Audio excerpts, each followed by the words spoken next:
وہ آپ کا ہمدرد نہیں ہو سکتا جو یہ کہے کہ اپنے بچے باہر بیٹھیں، لوگوں کے بچوں کو کہے یہاں آگ لگا دو، یہ توڑ دو، جلا دو، اور اس کے بعد وہ بچے جیل میں جائیں، خود آرام سے بیٹھے ہوں۔ آپ کو پتا ہو کہ 9 مئی میں اور 10 مئی میں کیا فرق ہے؟ قوموں کو فتنہ تباہ کرتا ہے۔ چاہے جو بھی آپ کو کوئی کہے یہ جلا دو، یہاں آگ لگا دو، یہ اس کو توڑ دو، یہ سڑک بلاک کر دو، آپ نے یہ نہیں کرنا،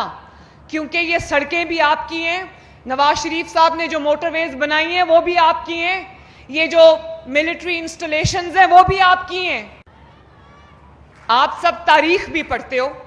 آپ سب ہسٹری بھی پڑھتے ہو، تو میں یہاں کوئی لیکچر دینے نہیں آئی، لیکن میں آپ کو 28 مئی، 9 مئی اور 10 مئی کا فرق سمجھانا چاہتی ہوں کہ آپ کو پتا ہو کہ 9 مئی میں اور 10 مئی میں کیا فرق ہے اور 28 مئی میں کیا فرق ہے۔ اگر میں آپ کو آج پڑھانے بیٹھتی نا، آپ لوگ بعد میں پیدا ہوئے ہو، کہ نواز شریف صاحب نے 1998 میں 28 مئی کو پاکستان کو جو اللہ تعالیٰ کے فضل سے ایٹمی طاقت بنا دیا تھا، آج کسی کی جرت نہیں ہے پاکستان کی طرف میلی آنکھ سے دیکھنے کی۔ قوموں کو میزلز اور بوم تباہ نہیں کرتے، قوموں کو فتنہ تباہ کرتا ہے،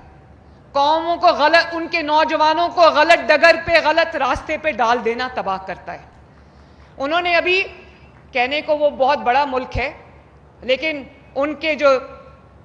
رفیل طیارے تھے جن کے بارے میں کہا جاتا تھا انوینسیبل ہے، ان کو کوئی نہیں گرا سکتا تھا، ان کو پاکستان کے JF تھنڈر نے گرا دیا۔ تو اپنی طاقت کو پہچانو، اور میں آنیسٹلی صرف اس لیے نہیں کہ میں کوئی تقریر کر رہی ہوں، آپ میں سے ہر بچہ جو ہے وہ پاکستان کی آہنی دیوار ہے،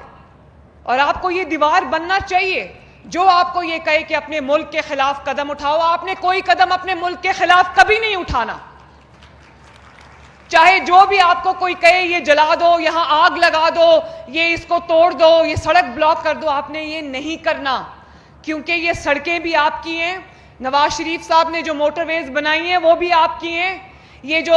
ملٹری انسٹالیشنز ہیں وہ بھی آپ کی ہیں، شہداء کی یادگاریں بھی آپ کی ہیں، اور یہ جو میٹرو بس ہے جس کو بار بار توڑا جاتا ہے، آگ لگائی جاتی ہے، وہ سب آپ کا ہے، وہ ہم سب کا ہے۔ تو یہ آپ نے تھینک یو، آپ نے کبھی ان باتوں میں نہیں آنا۔ آج جو لوگ ان باتوں میں آ گئے، جو نوجوان ان باتوں میں آ گئے، وہ جیلوں میں پڑے ہیں، ان کو پوچھنے والا کوئی نہیں ہے، ان کے ماں باپ رو رہے ہیں باہر، ان کے پاس وکیل کرنے کے بھی پیسے نہیں جو ان کے بہکامے میں آ گئے۔ وہ آپ کا ہمدرد نہیں ہو سکتا جو یہ کہے کہ اپنے بچے باہر بیٹھیں، لوگوں کے بچوں کو کہے یہاں آگ لگا دو، یہ توڑ دو، جلا دو، اور اس کے بعد وہ بچے جیل میں جائیں، خود آرام سے بیٹھے ہوں۔ یہ نہیں ہو سکتا۔